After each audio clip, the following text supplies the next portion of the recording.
Hey up, Norland here with a Wonderlands video. I've been putting the work in to grind out my chaos levels. At the moment I'm sitting about rank 13.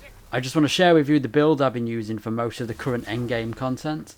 But first a quick clip of what it's capable of, and I'll explain the build after, and I'll show you its boss melting capabilities. Enjoy. So I'm currently playing the Wildfire class, which is both the SPORE WARDEN and the Clawbringer. And this build mainly revolves around the legendary spell and any high damage tick based weapon. As you can see, I'm using a legendary pistol, but any gun with the taser attachment should work well. For those of you who don't know, certain Vladov weapons, or as they're known in the Wonderlands, Valora weapons, have taser darts you can fire that deal low damage but lots of high fast tick based electricity damage. And that's what we're going to be using for this build, as it deals lots of damage when paired with the correct spell.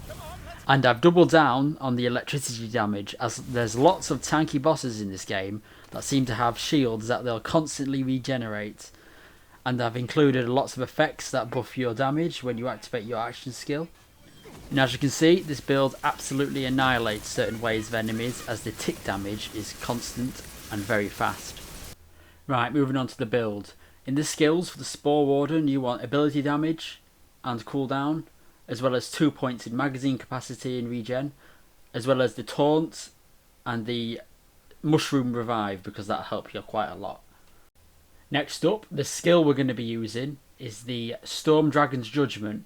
This is an AoE attack where you throw your hammer out and it makes like a dome and will deal direct electricity damage every second, which adds to the tick damage.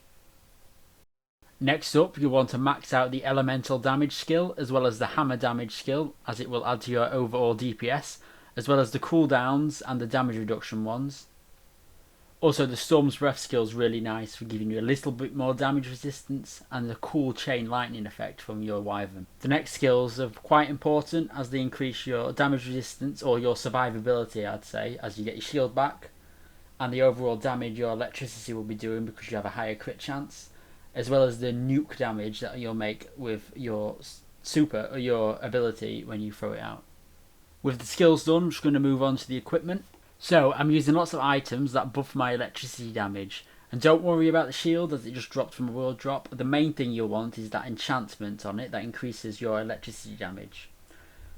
Also, the shield's effect can be nice sometimes, but you tend to be moving around too much to fully utilise it. The class mod's not the best, but it's the only one I could find that increases the skills I wanted. And finally, the main part of the build, you're going to want the Buffmeister.